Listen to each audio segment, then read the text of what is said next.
जी, इस वक्त मैं मौजूद हूँ सवात की खूबसूरत तरीन इलाके कालाम में। यहाँ पर बर्फबारी हुई है और बर्फबारी शुरू हो चुकी है और काफी पहाड़ों पर बर्फबारी तो पहली सी जारी थी, लेकिन अब जो मैदानी इलाके हैं वहाँ पर बर्फबारी जारी है और काफी आप देख सकते हैं कि खूबसूरत मौसम जो है वो जारी है।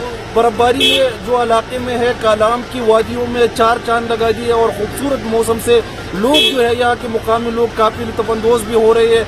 गर्म जो स्वेटर्स है और गर्म जो कपड़े हैं वो पहन रखे यहाँ पर मुकामी यहाँ जो लोग हैं वो गर्म खानों से लुत्फानंदोज हो रहे हैं। कोई बारबेक्यू बना रहा है तो कोई कच्चा गोश्त की कहानी जो है वो बना रही है और कुछ लोग जो है वो ड्राई फ्रूट की तरफ जा रही है और गर्म कपड़ों की मांग में जो है वो काफी इजाफा हो चुका है।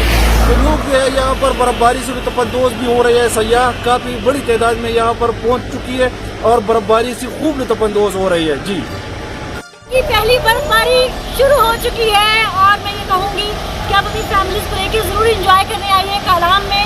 यहाँ पर सफेद रुई के गालों की मारन ये मज़ेदार सी बर्फ पड़ी है और मैं तो यहाँ मौजूद हूँ। उम्मीद करती हूँ कि आप लोग भी ज़रूर आएंगे।